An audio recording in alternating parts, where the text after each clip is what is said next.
سارے کافر اکٹھے ہو کے آگے حضور کے گھر کا گھیرا ڈال لیا تھا کہ آج چھوڑیں گے نہیں، لیکن حضور ان کے سروں میں خاک ڈالتے گزر گئے۔ حفاظت اللہ نے اپنے محبوب کی ہے۔ بلکہ حضرت علی المرتضیٰ کو بستر پہ لٹایا، علی میرے بستر پہ سو جاؤ، امانتیں دے کے تم بھی صبح آ جانا۔ حضرت علی بھی سو گئے، حضور کی حفاظت تو ہے ہی ہے، حضرت علی بھی سو گئے۔ جب صبح اٹھے تو انہوں نے دیکھا یہ تو علی المرتضیٰ ہے۔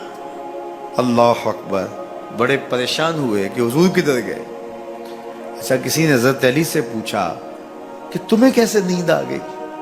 ننگی تلواریں لیے وہ گھر کے ارد گرد تھے اور آپ چادر اوڑے سوئے تھے حضور کے مغالطے میں، وہ آپ کو بھی تو نقصان پہنچا سکتے تھے۔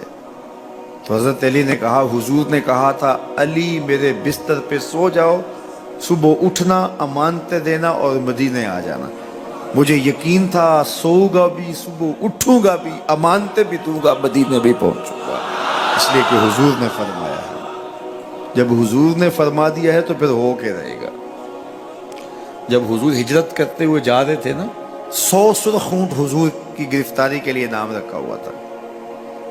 سراقہ بن مالک یہ حضور کو گرفتار کرنے کے لیے آگے بڑھا اور اس کی لالچ یہ تھی کہ اتنا بڑا انعام ہے مجھے مل جائے گا، لیکن اس کی سواری گھٹنوں تک دنس جاتی ہے، معذرت کرتا ہے، پھر ارادہ بدلتا ہے، پھر یہی ہوتا ہے۔ تیسری مرتبہ بھی جب ایسا ہوا تو سمجھ گیا کہ یہ تو میرے بس کا روگ نہیں ہے۔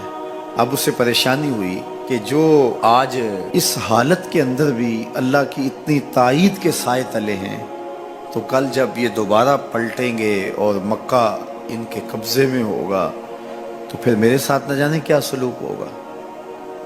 تو کہا کہ حضور مجھے امان لکھ دیجئے۔ تو حضور نے کیا فرمایا؟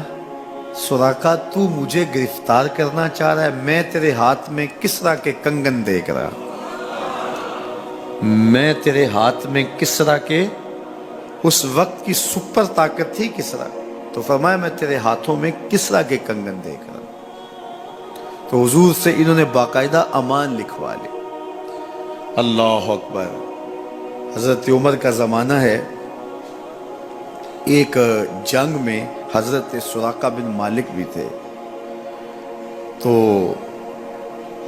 کافر قلعہ بند ہو گئے اور یہ جب ان کے اوپر حملہ آور ہوتے ہیں تو وہ اندر سے پتھر پھینکتے ہیں، فصیل عبور نہیں کی جاتی۔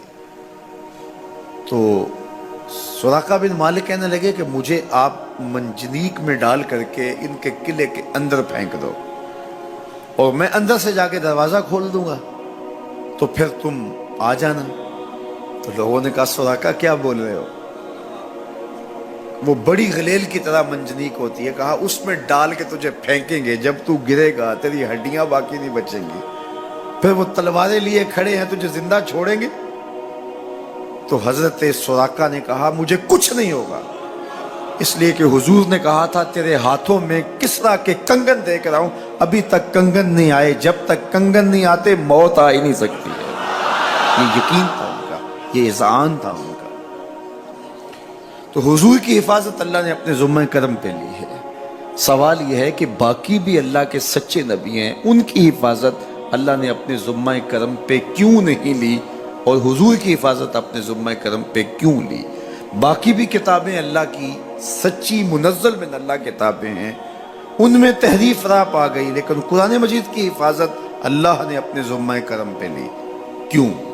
تو اس کا جواب یہ ہے کہ اگر کوئی نبی شہید ہو جاتا ہے تو نیا نبی آنے والا ہے، اس کی جگہ کو پر کر دے گا۔ اگر کسی کتاب میں تحریف راپ آ جاتی ہے تو کوئی بات نہیں، نئی کتاب نازل ہونے والی ہے۔ حضور کی حفاظت اس لیے کی کہ اگر حضور بھی شہید کر دیے جاتے ہیں تو پھر